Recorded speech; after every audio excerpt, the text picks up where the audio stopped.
Bismillahirrahmanirrahim. Dear students, I am Mohammad Habibur Rahman, your English teacher of Joshore Government City College, Joshore. Hopefully, you are doing well with your studies, staying at home. Actually, this is an online study program. I hope you will attentively follow my lecture. At the very beginning, I would like to welcome to you all to the realm of learning. See the skin online study for student of SSC level English first paper. You have 200 marks for English first paper and second paper. So today I will discuss about English first paper. English first paper, you have a textbook, Unit 6, The Path to Higher Education, and Lesson 1, and Eastern University by Rabindranath Tagore. So today I will discuss on it, and in your first paper, in curriculum of your first paper, you have three passages, three comprehension or passages, and all our passages comes from your textbook. You have a textbook. So here is the passage is from textbook, unit 6, from unit 6. So this is the passage, Rabindranath Tagore.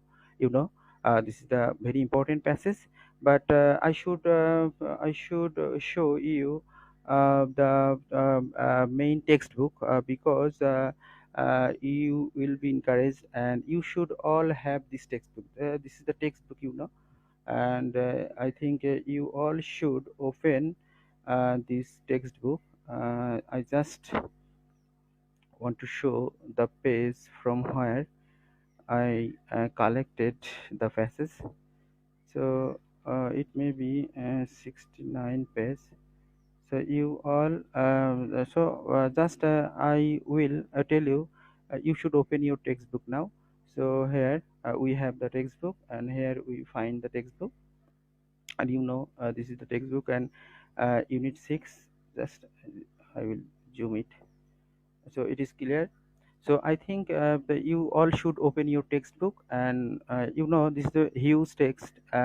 So from where I just selected this portion, I just collect from here, and now I am telling about it. So I think you all are ready with your textbook and pens and script as well, because we have a lot of discussion about it. Okay, so my dear students, just a minute. Okay. So from here, just I will read out the passage, and of course, for your better understanding, so I will speak in Bangla. And this is the English is a foreign language. Any foreign language, if you want to learn any foreign language, so that times we need to know it or translated it into our mother tongue. So without understanding in our mother tongue, I think no language is understandable and comprehensive, and not to be learned. So here I will at first, this is the passage, and after reading this passage, you have a question here. Choose the correct answer, and you have some answered the following question, and you have fill in the blank as well, and a summary as well. So we will discuss, and of course we will I will give you the homework as well. So at first, let me start, or let me go through the text with Bengali meaning. So প্রথমেই তোমাদের একটু বলে রাখি যে প্যাসেজটির নাম হচ্ছে an eastern university. আর ইউনিটে তোমরা দেখছো যে পাথ টু হায়ার এডুকেশন, উচ্চশিক্ষা আর পথে বা উচ্চশিক্ষা পেতে হলে আমাদের কি করতে হবে, উচ্চশিক্ষা রিলেটেড মূলত এই ইউনিটটা। এবং এখানে রবীন্দ্রনাথ ঠাকুর, তোমরা জানো, বিশ্ববিখ্যাত বাঙালি সাহিত্যিক, তিনি এই ইস্টার্ন ইউনিভার্সিটি, মানে ইস্টার্ন মানে তোমরা জানো প্রাচ্যের ইউনিভার্সিটি, মানে প্রাচ্যের ইউনিভার্সিটি বলতে বোঝাচ্ছে আমাদের দেশীয় যেমন ইস্টার্ন, তোমরা জানো যে আমরা যদি ভৌগোলিক ম্যাপটা দেখতে পাই, তাহলে ম্যাপের পূর্ব দিকে আমাদের অবস্থান, আমাদের দেশগুলো যেমন ইন্ডিয়া বা পাকিস্তান এবং বাংলাদেশ, আমাদের অবস্থান কিন্তু ইস্টার্ন। সেজন্য আমাদের এই অঞ্চলটাকে ইস্টার্ন বলা হয়, যেটা প্রাচ্য বলা হয়। আর ওয়েস্টার্ন তোমরা জানো, আমেরিকা, ইউরোপ, এরা হলো ওয়েস্টার্ন। তো ইস্টার্ন ইউনিভার্সিটি বলতে এখানে রবীন্দ্রনাথ ঠাকুর আমাদের দেশের ইউনিভার্সিটিকে বোঝাবে। এবং আমাদের দেশের ইউনিভার্সিটি কেমন হওয়া উচিত, এর পড়ালেখা কেমন, এখানকার পড়ালেখা কেমন হবে, এখনকার বর্তমান অবস্থা কি, এই সব বিষয়ে তিনি এখানে মূলত আলোচনা করবেন। তাহলে আমরা সরাসরি এখানে আমরা বলবো, এবং আমরা এই প্যাসেজ পড়ার পরে আমাদের একটা ধারণা চেঞ্জ হবে যে আমরা কি চিন্তা করি পড়ালেখা সম্পর্কে, উচ্চশিক্ষা সম্পর্কে। আর এখানে আমরা যে ধারণা, এবং রবীন্দ্রনাথ আমাদের সেটা আমাদেরকে খুব স্পষ্ট করে এই প্যাসেজের মাধ্যমে দেখিয়ে দেবে। আর তোমরা জানো যে কোনো সাহিত্যিকের ভাষা একটু কঠিন হয়, এবং কারণ কঠিন বলবো না, তারা খুব সুন্দর করে স্ট্যান্ডার্ড ওয়েতে তারা লেখে। রবীন্দ্রনাথ ঠাকুর যেমন প্রত্যেকটা ক্ষেত্রে বাংলায় যত সুন্দর করে তার ভাষা, ঠিক একইভাবে তিনি ইংলিশেও তার লেখার যে স্কিল সেটা কিন্তু তিনি দেখিয়েছেন, এবং আমরা এই প্যাসেজের মাধ্যমে আমরা সেটা কিন্তু বুঝতে পারবো। তাহলে আমরা সরাসরি চলে যাই পড়াই, তারপরে আমরা আস্তে আস্তে আবার কথা বলবো। তাহলে in the Bengali language there is a modern maxim which can be আমার উচিত হচ্ছে তোমাদের যে কোনো প্যাসেজ পড়ার আগে তোমাদের এটা মনে রাখতে হবে, সেটা হলো প্যাসেজ পড়ার সময় যখনই তোমার অজানা শব্দগুলো থাকবে সেগুলো আগেই তুমি হচ্ছে ডিকশনারি থেকে দেখে পাশে লিখে রাখবা। আমি সেরকম তোমাদের জন্য তোমাদের তোমরা যদি বুঝতে পারো এই জন্য আমি আগেই এই প্যাসেজটার থেকে জাস্ট এই প্যাসেজটা কপি করে আমি এখানে রেখেছি, এবং এখানে তোমার যেসব কঠিন শব্দগুলো তোমাদের কাছে লাগবে সেইগুলোর আমি এখানে সিনোনিম দিয়ে রাখছি, যাতে করে তোমাদের বুঝতে সুবিধা হয়। তোমরাও ওইভাবে পড়বা, যে কোনো প্যাসেজ পড়ার সময় যে শব্দগুলো অজানা থাকবে সেগুলো আন্ডারলাইন করতে পারো, তার পাশেই একটা সিনোনিম লিখে রাখলে, এখন তো মোবাইলেও তোমরা ডিকশনারি পাবে, যে কোনো ডিকশনারি থেকে তোমরা হচ্ছে গিয়ে এইগুলো লিখে রাখতে পারো। তাহলে এতে করে কি হবে, তোমাদের ভোকাবুলারি যে ইনরিচমেন্টটা এটা বাড়বে। আর তোমরা জানো যে কোনো ভাষা শিখতে হলেই তার ভোকাবুলারি খুব ইম্পর্টেন্ট, এবং ভোকাবুলারি এবং তার ইউজ, ব্যবহার, এটা কিন্তু আমাদেরকে বুঝতে হবে। তো যাই হোক, সেগুলো নিয়ে আমরা পরবর্তীতে আলোচনা করব। এখন আমরা সরাসরি এটা মিনিং, বাংলায় আমরা মিনিংগুলো বোঝার চেষ্টা করি। তাহলে তিনি বললেন যে বাংলা ভাষায় একটা আধুনিক ম্যাগজিম রয়েছে। ম্যাগজিম অর্থ হচ্ছে প্রভাব, তোমরা জানো, প্রবাদ। হুইচ ক্যান বি ট্রান্সলেটেড, যেটাকে যদি আমরা ট্রান্সলেট করি, অনুবাদ করি, তাহলে সেটা দাঁড়ায় he who learns to read and write writes in a carriage and pair. তার মানে তোমরা সবাই জানো ছোটবেলায় আমরা একটা প্রবাদ শিখেছি, পড়ালেখা করে যে গাড়ি ঘোড়া চড়ে সে, সেরকম আর কি, যে আমাদেরকে বলা হয় যে পড়ালেখা করলে আমরা গাড়ি ঘোড়ায় চড়তে পারবো, এরকম আমরা কিন্তু ছোটবেলা থেকেই কিন্তু আমরা শিখে এসেছি। সেই বিষয়টা তিনি এখানে তুলে ধরলেন। আর তারপর আর ক্যারেজ অ্যান্ড পেয়ার একটা ফ্রেজ, এটার মানে হলো গাড়ি ঘোড়া বোঝাচ্ছে। তার মানে যে শেখে, পড়ালেখা শিখে, সে চড়তে পারে, চালাতে পারে গাড়ি ঘোড়া, বা পেতে পারে। আর তিনি তারপরে পরের লাইন দেখো, ইন ইংলিশেও দেয়ার ইজ আ সিমিলার প্রভাব, এরকম একটা একই রকমের প্রবাদ রয়েছে, যেমন সেটা হলো নলেজ ইজ পাওয়ার, মানে জ্ঞানী শক্তি বা জ্ঞানী ক্ষমতা। তাহলে আমরা এই দুইটা প্রবাদের সাথে কিন্তু আমরা সবাই কম বেশি পরিচিত। কিন্তু এই দুইটা আমরা কিন্তু সাধারণ অর্থে আমরা সবাই কিন্তু এটাকে পজিটিভলি নিই, কিন্তু এই দুইটা জিনিস কিন্তু এই দুইটা প্রভাবস কিন্তু রবীন্দ্রনাথ পজিটিভলি কিন্তু এখানে দেখাননি। ইনি কিভাবে বলেছেন সেটা আমরা এখনই দেখবো, যে আমাদের তখন ধারণা হবে যে কিভাবে, যে আমাদের চিন্তা ভাবনা এবং এরকম রবীন্দ্রনাথের চিন্তা ভাবনা কতটা আলাদা। আর প্যাসেজটা অবশ্যই আমাদের কিন্তু ভালো করে বুঝে নিতে হবে, শব্দগুলো ভালো করে পড়ে নিতে হবে, নাহলে কিন্তু আমরা নিচের যে এক্সারসাইজগুলো করব এগুলো কিন্তু আমরা করতে পারবো না। কোনো প্যাসেজই আমরা কিন্তু না বুঝে, না মিনিং করে আমরা কিন্তু এইগুলো করতে পারবো না। সেই জন্য আমাদের প্যাসেজগুলো কিন্তু খুব ভালো করে পড়তে হবে, শব্দগুলোর সিনোনিম অ্যান্টোনিম সহ জেনে জেনে পড়তে হবে, even parts of speech, word formation, এইগুলোও জেনে জেনে পড়ার চেষ্টা করতে হবে যত আমরা করব। আরেকটা বিষয় তোমাদের মনে রাখি, যে তোমাদের টেক্সট বুক মনে হতে অনেক বড়, যে সব প্যাসেজ আমরা এত ভালো করে কিভাবে পড়বো, তোমাদের এমন মনে হতে পারে। আসলে তোমরা যদি টেক্সট বুকের অর্ধেক বই যদি এরকম সুন্দর করে পড়ো, দেখবো যে পরের অর্ধেকে আর কোনো নতুন শব্দ, ম্যাক্সিমামই তোমাদের পুরাতন শব্দ হচ্ছে।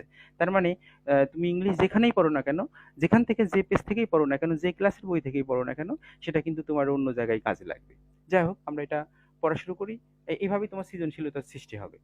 তাহলে দেখো এখানে ইট ইজ, পরের লাইনে বললো যে it is an offer of a prospective bribe to the student. Rabindranath এই দুইটা সেন্টেন্সটাকে আমরা কিন্তু সবাই পজিটিভলি নিই, যে আমরা বলি যে পড়ালেখা করে যে গাড়ি ঘোড়া চড়ে সে, এটা তো খুব ভালো কথা, পড়ালেখা করলে গাড়ি ঘোড়ায় চড়া যায়, সবকিছু পাওয়া যায়। আবার নলেজটা হলো, নলেজই হলো, জ্ঞানই হলো, বা জ্ঞান বা শিক্ষা, সেটাই হলো শক্তি বা ক্ষমতা, এটা তো আমরা সবাই পজিটিভলি নিই, তাই না? কিন্তু দেখো তিনি বলছেন এটা হলো একটা অফার। এই ধরনের কথাগুলো আমাদের ছোটবেলা থেকে আমরা শিখি। তো তিনি বলছেন এটা হলো একটা অফার। কিসের অফার? অফার মানে তো জানো, যেটা লোভনীয় কোনো প্রস্তাব। এটা হলো মূলত একটা প্রসপেক্টিভ ব্রাইব। প্রসপেক্টিভ শব্দটার মানে হলো পোটেনশিয়াল আর ফিউচার, ফিউচার লাইক, পোটেনশিয়ালি কোনো সম্ভাব্য, প্রসপেক্টিভ মানে হচ্ছে সম্ভাব্য। এটা একটা ব্রাইব। ব্রাইব মানে তোমরা জানো ঘুষ, বা যেটা আমরা দুর্নীতির মাধ্যমে যেটা আমরা পেয়ে থাকি সেটা। তো তিনি বলতেছেন যে এই ধরনের কথাবার্তা, এই যে উপরের যে ২ টা প্রবাদ, এই ২ টা প্রবাদটাকে রবীন্দ্রনাথ ট্যাগর বা রবীন্দ্রনাথ ঠাকুর তিনি বলছেন এটা মূলত একটা লোভনীয় একটা প্রস্তাব যেটা ভবিষ্যতে আমি পাবো। এটা স্টুডেন্টকে ১ম এই জিনিসটা শিখায় দেওয়া হচ্ছে যে তুমি যদি পড়ালেখা করো তাহলে তুমি ভবিষ্যতে একটা ভালো ধরনের আ আ ইয়ে পাবে। পড়ালেখা করলে তোমার অনেক গাড়ি হবে, বাড়ি হবে, গাড়িতে চড়তে পারবে। তার মানে কি? এইগুলো তাদেরকে শিখাই দেওয়া হচ্ছে। এবং তিনি বলতেছেন এটা হলো একটা promise of an ulterior itself, এবং তিনি বলতেছেন ulterior reward, ulterior reward which is more important than knowledge। এবং তিনি বলতেছেন যে ছোটবেলায় আমরা এই প্রবাদের মাধ্যমে আমরা শিখে যাই যে প্রবাদের মাধ্যমে আমাদেরকে প্রমিস করা হচ্ছে, আমাদেরকে প্রমিস মানে জানে অ্যাসুরেন্স, মানে আমাদের নিশ্চয়তা দেওয়া হচ্ছে যে যদি আমরা পড়ালেখা করি তাহলে আমরা একটা অজানা আমরা একটা উপহার পাবো, রিওয়ার্ড পাবো, হ্যাঁ, পুরস্কার পাবো, তার মানে পেমেন্ট, মানে আমাদের টাকা হবে, আমাদের অনেক বাড়ি গাড়ি এগুলো হবে, এগুলো কিন্তু শিখাই দেওয়া হচ্ছে। এবং যেগুলোকে তারা জোর দিচ্ছে which is more important than knowledge, তার মানে সেই রিওয়ার্ডগুলোকে, সেই পেমেন্ট করবে আমাদের, সেইগুলোকেই তারা বেশি জোর দিচ্ছে জ্ঞানের চেয়ে। তার মানে জ্ঞানের চেয়ে দেখো মোর ইম্পর্টেন্ট, তার মানে এইগুলো হচ্ছে মোর ইম্পর্টেন্ট দ্যান নলেজ। তার মানে আমরা এডুকেশন আমরা লাভ করে আমাদের জ্ঞানের চেয়ে আমাদের বেশি দরকার হলো টাকা পয়সা, আমাদের সম্মান, সম্মানের চেয়ে আমাদের বেশি দরকার রিওয়ার্ড। রিওয়ার্ড বলতে এখানে পেমেন্ট বা যেটা লুকায়িত, যেটার কোনো যেটার নিশ্চয়তা কিন্তু দিচ্ছে।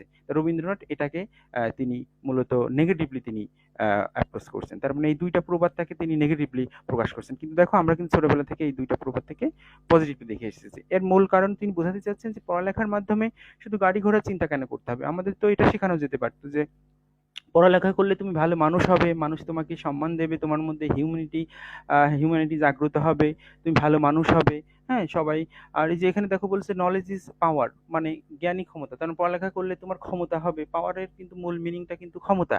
শক্তির কিন্তু ভালো ইয়ে হচ্ছে, আমরা বাংলায় এটাকে যদিও বলি যে জ্ঞানই শক্তি, কিন্তু শক্তির কিন্তু ভালো ইংরেজি হলো স্ট্রেংথ। তো পাওয়ার বলতে কিন্তু ক্ষমতাটাকে বোঝায়। তো ক্ষমতা কিন্তু সবসময় কিন্তু ক্ষমতা ভালো না। ক্ষমতার মাধ্যমেই কিন্তু আমরা ডিক্টেটর হয়ে উঠি, মানুষের উপরে অত্যাচার করি। তার মানে জ্ঞান অর্জন করে আমার ক্ষমতা হবে এবং সেই ক্ষমতা দিয়ে মানুষকে আমি ঘায়েল করব বা মানুষকে আমি অপ্রতি করবো, এটা কিন্তু এরকম ভাবে ভাবা ঠিক না। এটা রবীন্দ্রনাথের কথা, কিন্তু রবীন্দ্রনাথ এইভাবে ভাবছেন যে আমাদের জ্ঞানটাকে আমাদের হিউম্যানি করতে হবে, আমাদের মানবীয় করতে হবে, আমাদের মধ্যে অনেস্টি, সততা এইগুলো যেন আসে পড়ালেখার মাধ্যমে। আমরা যেন পজিটিভলি সবকিছু চিন্তা করি, হ্যাঁ, আমাদের নিজের কৃষ্টি কালচার এগুলো যদি ভুলে না যাই, হ্যাঁ, এই বিষয়গুলো মূলত তিনি এই আহ, এই প্রবাদের যে অর্থটা সেটা তার এটা বললেন। এবং আমাদেরকে জ্ঞান অর্জনটাকেই বড় করে দেখতে হবে, আমাদের পেমেন্টটাকে অথবা আমাদের একটা অফার দেবে এই পড়ালেখার মাধ্যমে, এইগুলোকে আমরা বড় করে দেখবো না, ওইগুলো তো অটোমেটিক হবে, কিন্তু আমাদের মূল বিষয় হলো পড়ালেখার মাধ্যমে আমাদেরকে অবশ্যই হিউম্যান, গুড হিউম্যান, ভালো হিউম্যান, নিজের কৃষ্টি কালচার এবং নিজস্বতা থাকতে হবে, অন্যকে আমরা অনুকরণ করব না, এই বিষয়টা। তাহলে দেখলে আমাদের কিন্তু আইডিয়াটাই চেঞ্জ করে দিলেন রবীন্দ্রনাথ ঠাকুর। এই ২ টা প্রবাদের আমরা এতদিন যা জেনে এসেছি কিন্তু সেটা থেকে দেখো সম্পূর্ণ আলাদা। ঠিক আছে, তারপরে আমরা পরের লাইনগুলোতে যাই। আশা করি তোমরা বুঝতে পেরেছো। তারপর দেখো আনফরচুনেটলি, তোমরা জানো এটা একটা অ্যাডভার্ব, আনফরচুনেটলি এলওয়াই যুক্ত শব্দ, অ্যাডভার্ব এখানে কাজ করছে। দুর্ভাগ্য যেমন পুরো সেন্টেন্সটাকে এটা মডিফাই করছে, পুরো সেন্টেন্সটাকে মডিফাই করলে সেটাকে আমরা অ্যাডভার্ব বলি। তো বলছে যে আনফরচুনেটলি, তোমরা জানো যে নাউন প্রোনাউন ব্যতীত যে কোনো শব্দকে বা যে কোনো সেন্টেন্সকে যে শব্দ দ্বারা বিশেষিত করা হয় সেটা, আর যখন সেটাকে অ্যাডভার্ব বলে, এবং যখন পুরো সেন্টেন্সটাকে কোনো অ্যাডভার্ব বিশেষিত করে তখন তারপরে সাধারণত কমা থাকে এবং শুরুতে ব্যবহার করে পুরো সেন্টেন্সটাকে এটা বিশেষিত করছে। তো তখন তো তারপরে দেখুন তিনি বলছেন যে দুর্ভাগ্যজনকভাবে our very education has been successful, আমাদের এই শিক্ষা, ভেরিটা এখানে অ্যাডজেক্টিভ হিসাবে কাজ করছে, কারণ এডুকেশন হচ্ছে নাউন, নাউনের আগে ভেরি জেনারেলি অ্যাডভার্ব হিসাবে কাজ করে, কিন্তু এখানে ভেরিটা হলো এডুকেশন, এডুকেশন নাউনের আগে বসছে, সেটা কিন্তু এই জন্য এটা কিন্তু অ্যাডজেক্টিভ হিসাবে ব্যবহার হচ্ছে, কিন্তু খেয়াল রাখবা। আর ভেরিটাই যদি কোনো অ্যাডজেক্টিভের আগে বসতো তাহলে কিন্তু তখন সেটা অ্যাডভার্ব হয়ে যেত, যেমন he is very good student, তাহলে ভেরিটা হলো এখানে হলো অ্যাডভার্ব, মানে গুডকে বিশেষিত করছে। যাই হোক, এই বিষয়গুলো কিন্তু তোমাদের প্রশ্ন আসতে পারে যে in this sentence what kind of parts of speech very, very কোন ধরনের, এই সেন্টেন্সে কোন ধরনের, তাহলে পার্টস অফ স্পিচ, তাহলে এই সেন্টেন্সে কিন্তু ভেরিটা হলো অ্যাডজেক্টিভ। এই বিষয়গুলো কিন্তু তোমাদের খেয়াল করতে হবে যে ওয়ার্ডগুলো কোনটা কোন পার্টস অফ স্পিচ কিভাবে ব্যবহার হচ্ছে, মিনিংগুলো কি আসছে, সেগুলো কিন্তু খুব ভালো করে তোমাদের খেয়াল করতে হবে। তাহলে দুর্ভাগ্যজনকভাবে আমাদের এই শিক্ষা, জোর দিয়ে বোঝাচ্ছে আমাদের এই শিক্ষা, এটা has been successful in ডিপ্রাইভিং us of our real initiative and our courage of thought. তার মানে তিনি বলছেন যে আমরা এই যে শিক্ষাটা নিচ্ছি, উপরে যেটা বলল যে এই যে প্রবাদগুলোর মাধ্যমে আমরা যে শিক্ষাগুলো নিচ্ছি, বর্তমানে যে শিক্ষা আমরা নিচ্ছি, এটা মূলত সাফল্য লাভ করেছে। কি হিসাবে সাফল্য লাভ করছে? যে এইগুলো আমাদেরকে বঞ্চিত করছে, ডিপ্রাইভ করছে, হ্যাঁ? আমাদেরকে, যে আমাদের যে রিয়েল ইনিশিয়েটিভ, আমাদের যে নিজেদের মধ্যে যে নিজস্বতা, সেটা থেকে আমাদেরকে বঞ্চিত করছে। Even our courage of thought, আমাদের চিন্তা করার যে সাহস, সেটা পর্যন্ত এটা সেটাও আমাদের নেই, সেটা থেকে আমাদেরকে বঞ্চিত করছে। ডিপ্রাইভ অফ, এটা তোমরা জানো অ্যাপ্রোপ্রিয়েট প্রিপোজিশন, ডিপ্রাইভিং অফ, এই দুইটা একসাথে, আর এখানে অবজেক্ট হিসেবে আসছে।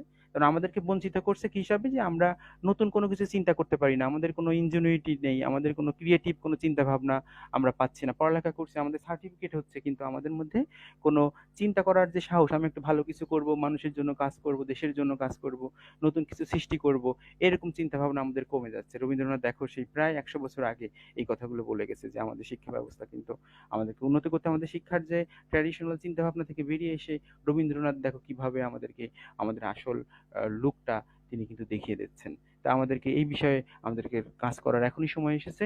তোমরা অবশ্যই, আশা করি তোমরা রবীন্দ্রনাথের এই সেন্সগুলো তোমরা নিজের জীবনে কাজে লাগাবে।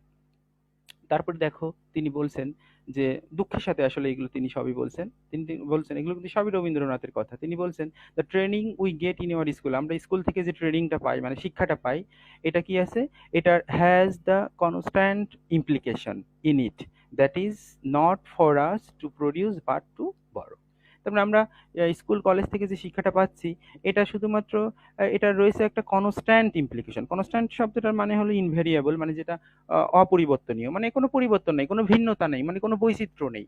আমরা জাস্ট একটা সুনির্দিষ্ট একটা জিনিসই, একটা কনস্ট্যান্ট বা একটা স্টেবল, যেটা কোনো নড়াচড়া করে না, একই জিনিস আমরা শিখছি, কোনো আনচেঞ্জেবল আর কি, যেটা আমরা কিন্তু আমাদের মধ্যে কোনো ভেরিয়েশন নাই, আমরা কোনো কিছু নতুন করে তৈরি করতে পারছি না, এরকম একটা বিষয়গুলো আমাদেরকে আমরা শিখছি। এবং এর কারণে কি হচ্ছে? আমরা কোনো কিছু তৈরি করতে পারছি না। দেখো, for us to produce but, এই যে not for us to produce but to বড়। তার মানে এই শিক্ষার মাধ্যমে আমরা শুধুমাত্র কোনো কিছু নতুন করে কিছু তৈরি করতে পারছি না, শুধু অন্যের কাছ থেকে আমরা কি করছি? ধার করে জিনিসগুলো নিয়ে আমরা চালাচ্ছি। তো এই বিষয়গুলো কিন্তু রবীন্দ্রনাথের খুব খারাপ লেগেছে, এবং সেই জন্য সে কিন্তু এই বিষয়গুলো আমাদেরকে জানাচ্ছে এবং আমাদেরকে আম সতর্ক বা সজাগ থাকার জন্য বলছে। তারপরে দেখো, we are casting about to borrow our educational plans from European institutions. তারপর দেখুন বলছে যে আমরা এখন আবার কি করছি? কাস্টিং অ্যাবাউট একটা অ্যাপ্রোপ্রিয়েট প্রিপোজিশন, এটা ট্রাইং হিসাবে তোমরা মিনিংটা করতে পারো, যে আমরা এখন চেষ্টা করছি to borrow our education, even আমাদের যে শিক্ষার যে পরিকল্পনা, এগুলো আমরা ইউরোপিয়ান ইনস্টিটিউশন থেকে ধার করতে যাচ্ছি বা ধার করে থাকি। কিন্তু রবীন্দ্রনাথের এখানেই ক্ষোভ, যে আক্ষেপ, যে আমরা কেন ইউরোপিয়ান ইনস্টিটিউশন থেকে আমাদের ধার করে নিয়ে আসবো? আমাদের নিজস্ব কালচার রয়েছে, আমাদের নিজস্ব কৃষ্টি, আমাদের নিজস্ব লার্নিং, এগুলো তো রয়েছে, আগেও ছিল। তাহলে কেন আমরা সেগুলোকে বড় করব না? আমরা কেন আমরা আমাদের এখানে একটা কথা মনে পড়ে যায়, সেই কাক আর হচ্ছে ময়ূরের গল্প মনে পড়ে যায় এই ক্ষেত্রে। তোমরা জানো যে কাক হলো, সে চাইলো যে ময়ূরের মতো সে সুন্দর হবে, এই জন্য সে ময়ূর নিজের পালক খুলে ময়ূরের পালক সে গায়ে লাগালো। লাগানোর পরে সে ময়ূরদের ভিতরে গেল, কিন্তু ময়ূররা কিন্তু তাকে অ্যাকসেপ্ট করলো না। কেন? কারণ তারা কিন্তু তাকে ঠিকই চিনে ফেললো। পরে সে যখন আবার ফিরে আসলো কাকের ঘরে, কাকের গোত্রে, সেখান থেকেও কিন্তু সে বঞ্চিত হলো। তার মানে কি? আমাদের যে নিজস্বতা আছে সেটাকে আমরা বড় করবো। কাক কি দেখতে অসুন্দর? কখনোই না। কাক কাক যদি ধরো, কোকিল এবং কাকের দেখতে কিন্তু প্রায় একই রকম, কিন্তু কাকের সমস্যা হলো সে নোংরা খাবার খায়। এই কারণে, তার মানে সে যদি তার স্বভাবটা চেঞ্জ করতো, এবং কাক কিন্তু দেখতেও সুন্দর, গায়ে তোমরা দূর থেকে দেখে রাখবা, কিন্তু মূল সমস্যা হলো সে হলো ভালো করে কথা বলে না, মানে কোকিলের মতো সুন্দর করে ডাকে না, কা কা করে, যেটা ভালো শোনায় না। কিন্তু সে যদি ভালো করে কোকিলের মতো বলার চেষ্টা করতো, অথবা সে যদি নিজের যেটা সেটাকে যদি সুন্দর করতো, নোংরা খাবার না খেত, তাহলে কিন্তু মানুষ কাককেও কিন্তু কোকিলের মতোই ভালোবাসতো, ময়ূরের মতোই কিন্তু ভালোবাসতো। তার মানে এখানে রবীন্দ্রনাথ এটাই আমাকে বোঝাতে চাচ্ছে, যে আমরা কেন কাকের মতো হব? আমরা আমাদের নিজের যে সংস্কৃতি সেটাই আমরা সুন্দর করে তুলবো। ইউরোপিয়ানরা কি সবসময় কি তারা ভালো? তারা কি সবসময় শ্রেষ্ঠ? কখনোই। তাদেরও অনেক সমস্যা আছে, কিন্তু আমাদের চেষ্টা করতে হবে, সবার মধ্যেই ভালো খারাপ দিক রয়েছে, আমাদেরও নেগেটিভ পজিটিভ আছে, ওদেরও পজিটিভ নেগেটিভ আছে। তা আমাদেরকে চেষ্টা করতে হবে যে আমাদের এই পজিটিভ দিকগুলোকে বড় করে তুলতে হবে। আমরা কেন ইউরোপিয়ানদের কাছ থেকে আমরা প্ল্যান ধার করব? তিনি বোঝাতে চাচ্ছেন যে ইউরোপিয়ানরা, যেমন আমরা ধরো বিদেশিদের আমেরিকায় যেয়ে বা ইউরোপে যেয়ে আমরা খুব খুশি হই বা সেখানে আমরা থাকতে চাই, কিন্তু দেখো আমরা হচ্ছে রবীন্দ্রনাথ বোঝাতে চাচ্ছেন যে তারা আমাদের দেশে আসতে চাবে, বিদেশিরা আমাদের দেশে আসবে, আমরা কেন ইউরোপে যাব, আমাদের দেশটাকে আমাদের সেইভাবে গড়ে তুলতে হবে। তো এইভাবে তিনি তার আর কি ক্ষোভটা তিনি প্রকাশ করেন। এই প্যাসেজটা তোমরা জানো তো অনেক বড়, পুরো প্যাসেজের মধ্যে এই সব কথাগুলো আছে। সেই বিষয়গুলো তিনি এখানে তুলে ধরেছেন। আর এই প্যাসেজের ভিতরে আরেকটা কথা আছে তোমরা জানো, পুরো প্যাসেজটা যদি তোমরা পড়ো নিচের দিকেও তোমরা দেখতে পাবে, তিনি বোঝাতে চেয়েছেন যে সবার মধ্যেই কিন্তু ভালো খারাপ গুণাবলী আমাদের রয়েছে, এবং সেই খারাপ গুণাবলীর সাথে গুলোকে তিনি তুলনা করেছেন হচ্ছে ডোবার সাথে। এবং ডোবা তোমরা জানো যে ডোবার যদি ঢেকে রাখা হয় তাহলে কিন্তু সেটা শুধু দুর্গন্ধই হবে, কিন্তু আমরা যদি ডোবাটাকে ওপেন করে দিই তাহলে সেটা কিন্তু বৃষ্টির পানি বা রোদ্দুর এসে সেটা আস্তে আস্তে কিন্তু ক্লিয়ার হয়ে যাবে। তো তিনি তাই বলছেন যে আমরা কেন আমাদের নেগেটিভ দিকগুলো ঢেকে রাখি, ঢেকে রাখলে তো সেটাকে আরো বড় হবে, তাহলে আমরা ঢেকে রাখবো না, সেটাকে ওপেন করে দেবো এবং ভালোর সাথে আমরা মিশতে দেবো।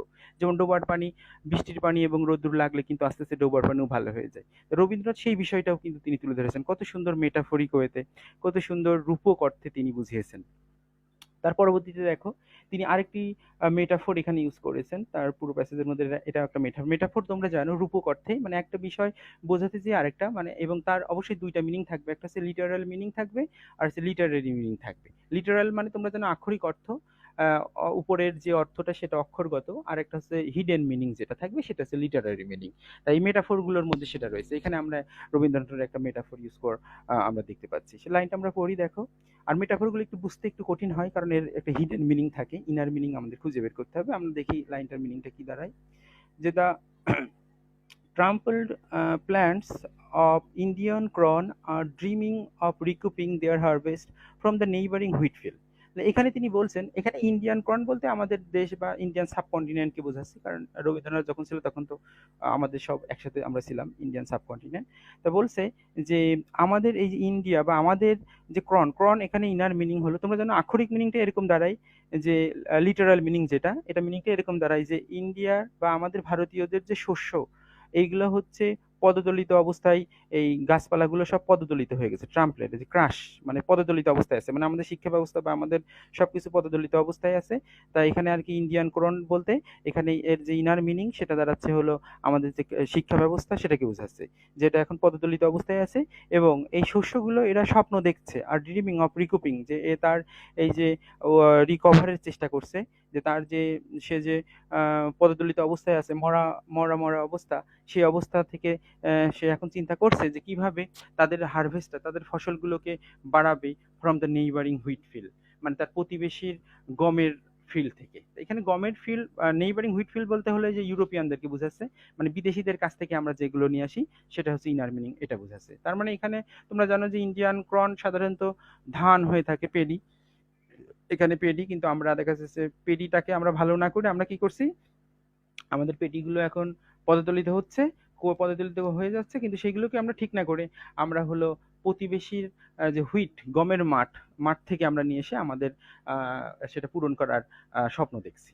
তার মানে এখানে তোমরা বুঝতেই পারলে ইনার মিনিংটা কিভাবে দাঁড়ালো, যে আমাদের শিক্ষা ব্যবস্থা এখন হচ্ছে পদদলিত, এখন এই অবস্থা থেকে আমাদেরকে আমাদের স্বপ্ন দেখতে হবে এরকম করে না যে আমরা প্রতিবেশীর কাছ থেকে আমরা নিয়ে আসবো, ইউরোপিয়ান থেকে আমরা কেন নিয়ে আসবো, আমরা আমাদেরটাকে আরো সুন্দর করব। তিনি দেখো কত সুন্দর মেটাফরিক ওয়েতে রূপক অর্থে তিনি এই বিষয়টা কিন্তু আমাদের বুঝিয়ে দিলেন। তারপর আরেকটা মেটাফোর তিনি ইউজ করেছেন পরের সেন্টেন্সে দেখো আছে, এই কথাটাকেও আরো সুন্দর করে বোঝানোর জন্য তিনি এই বিষয়টা তিনি বলছেন। দেখো তিনি বলছেন টু চেঞ্জ দ্য ফিগার, এই কথাটা যদি আমরা ভিন্ন অর্থে চিন্তা করি, অন্যভাবে বলা যায়, টু চেঞ্জ দ্য ফিগার এটাও একটা ফ্রেজ, এটা অর্থ হলো যে আমরা যদি অন্যভাবে বলি, এই কথাটাকে আমরা যদি অন্যভাবে বলতে চাই তাহলে উই ফরগেট দ্যাট, আমরা ভুলে যাই যে for proficiency in walking it is better to train the muscles of our own legs than to screw upon wooden ones of foreign make. Although they clutter and cause more surprise at our skill in using them than they were living and real. দেখো লাইনটা বেশ বড়, এখানে আমাদেরকে একটু বোঝার রয়েছে, আমি জাস্ট তোমাদেরকে বাংলায় সুন্দর করে বোঝানোর চেষ্টা করছি। দেখো তিনি বলছেন যে আমরা ভুলে যাই যে হাঁটার জন্য যে দক্ষতা, হ্যাঁ এই দক্ষতার জন্য আমাদের নিজের যে পা, সেই পায়ের যে মাসেল রয়েছে সেই মাসেলগুলোতে কিন্তু আমাদের ট্রেন করতে হবে, মাসেলগুলোকে আমাকে শক্ত করতে হবে। কিন্তু আমরা এই আমাদের পায়ের মাসেল শক্ত না করে আমরা যদি হচ্ছে ধরো আমাদের পায়ের মাসেল হলো দুর্বল হয়ে গেছে, মানে আমাদের হাঁটার শক্তি নেই, সেই সময় আমরা কি করছি, রবীন্দ্রনাথ বলছে যে আমরা হলো বিদেশিদের তৈরি কাঠের পা নিয়ে এসে আমরা পা লাগাচ্ছি, কিন্তু আমরা আমাদের মাসেলকে ট্রেন দিচ্ছি না। তো উনি উনি তাই বলছেন আমাদেরকে যে আমরা বিদেশিদের তৈরি কাঠের পা নিয়ে এসে পায়ে লাগানোর চেয়ে আমাদের চেষ্টা করতে হবে হলো এটাই ভালো হবে, ইট ইজ বেটার, এটা ভালো হবে যে আমাদের নিজের পায়ের মাসেলটাকে শক্ত করতে হবে। তোমরা জানো মাসেল শক্ত হলে কি হবে, তুমি অটোমেটিক কিন্তু হাঁটতে পারবে। আর কাঠের পা তুমি যদি লাগাও, তাহলে তুমি ধরো তুমি হাঁটতে পারতেছো না হঠাৎ করে, তাহলে তুমি ভাবলে যে আমি কাঠের পা লাগাই দিই, তখন কিন্তু তুমি আরো খোঁড়া হয়ে গেলে, তোমার মাসেলটা কিন্তু একদম নষ্ট হয়ে গেল। তুমি কিন্তু ওই কাঠের পায়ের উপর তোমার নির্ভর করতে হবে, যেটা কিন্তু ভালো কাজ করবে না। তো সেটাই আর কি রবীন্দ্রনাথ বলছেন, যে এটাও দেখো মেটাফরিক ওয়েতে তিনি বোঝাচ্ছেন। এবং পরবর্তীতে তিনি বললেন যে although they clutter and cause more surprise at our skill in using them and then if they are living and real। এখানে তিনি বুঝাচ্ছেন যে যদিও যে বিদেশিরা আমাদের যে কাঠের পা দেয় তৈরি করে, কাঠের পাটাও দেখো আমরা তৈরি করতে পারি না, বিদেশিদের কাছ থেকে আমরা তৈরি করি, নিয়ে আসি। এবং কিনে নিয়ে আসার পর দেখো তিনি বলছেন যে যদিও এইগুলো খটখট করে, কাঠের পা লাগালে কিন্তু তোমার ক্লাটার হবে, তাই না? এবং এটা মোর সারপ্রাইজ, এটা আশ্চর্যিত করবে যে আমরা এইগুলো কিন্তু ব্যবহার করি ব্যবহার করব, যেন they were living and real. মানে আসল পার্টসেও দেখা যাচ্ছে আমরা খুব ভালো করে কিন্তু এটা ব্যবহার করব, এবং সেটা আমাদেরকে সারপ্রাইজ করবে, তাদেরকে কিন্তু সারপ্রাইজ করবে, এবং এগুলো কিন্তু শব্দ করবে, যেটা কিন্তু হবে না। তার মানে আমরা এগুলো ব্যবহার করব, তাদের চেয়েও দেখা যাচ্ছে আমরা ভালো করে ব্যবহার করব, মানে আসল পার্টসেও আমরা যেন আসল পার মতোই ব্যবহার করব। কিন্তু এখানে একটা বিষয় রবীন্দ্রনাথ বলছেন যে আমাদের এটা করা উচিত নয়। আমাদের কি করতে হবে, আমাদের কোনো সমস্যা হলে আমরা আমাদের ভেতর থেকে সেটা সলিউশন করতে হবে, অন্যের উপর নির্ভর করে আমাদের চলাফেরা করা যাবে না। তো এটাই ছিল তার মূল উদ্দেশ্য। এই প্যাসেজটা আমি সংক্ষেপে তোমাদেরকে বলার চেষ্টা করলাম। আসলে কথা তো অনেক বলতে হয়, কিন্তু তোমরা মনে হয় তোমরা বোরিং ফিল করবে। যাই হোক, আমি দ্রুত সামনের দিকে আগাই। এবার আমি কোশ্চেন নিয়ে আলোচনা করা উচিত আমার। এবারে আমি তোমাদের কোশ্চেন নিয়ে আলোচনা করব। তোমরা জানো এই প্যাসেজটা পড়ার পরে তোমাদের যে জিনিসগুলো লাগবে সেটা হলো, তাহলে রবীন্দ্রনাথ ফাইনালি যেটা বললেন যে আমাদের যে কৃষ্টি কালচার, আমাদের যে সংস্কৃতি, এইগুলো নিয়ে আমাদেরকে বড় হতে হবে। আমাদেরকে এই বিষয়গুলোর দিকে লক্ষ্য রাখতে হবে। আমাদেরকে বিদেশি যে বিষয়গুলো রয়েছে সেইগুলোর থেকে আমাদের নিজস্ব যে সংস্কৃতি সেইগুলো নিয়েই আমাদের এগিয়ে যেতে হবে। অন্যের উপর আমরা নির্ভর করব না, আমাদের নিজস্বতা বড় করব, অন্যরাই বরঞ্চ আমাদের ফলো করবে। আমরা কেন অন্যদেরকে ফলো করব, অন্যরা আমাদেরকে ফলো করবে। এটাই আর কি রবীন্দ্রনাথ তিনি বলতে চাইলেন। অন্যের কাঠের পায়ের উপর আমরা কেন দাঁড়াবো, আমাদের মাসেলটাকে আমরা নিজেরা শক্ত করব, তাহলেই আমরা করতে পারবো। এবং আমাদেরকে অন্যটা আমরা ধার করব না, আমরা প্রডিউস করব। এই বিষয়গুলো তিনি কিন্তু প্যাসেজের মধ্যে বললেন। তাহলে আমাদের প্যাসেজগুলো পড়া হয়ে গেল, শব্দগুলো তোমাদের মোটামুটি জানা হলো। আর এখানে আরেকটা জিনিস তোমাদের খেয়াল রাখতে হবে, ওয়ার্ড ফরমেশন আকারে, যেমন কোনটা নাউন, কোনটা অ্যাডজেক্টিভ, কোনটা অ্যাডভার্ব, এই বিষয়গুলো কিন্তু তোমাদের হচ্ছে কি ভালো করে খেয়াল করার চেষ্টা করতে হবে। যাই হোক, আমরা এখানে প্যাসেজ এক্সারসাইজ করার সময় আমরা সেই বিষয় নিয়ে আবার আলোচনা করব।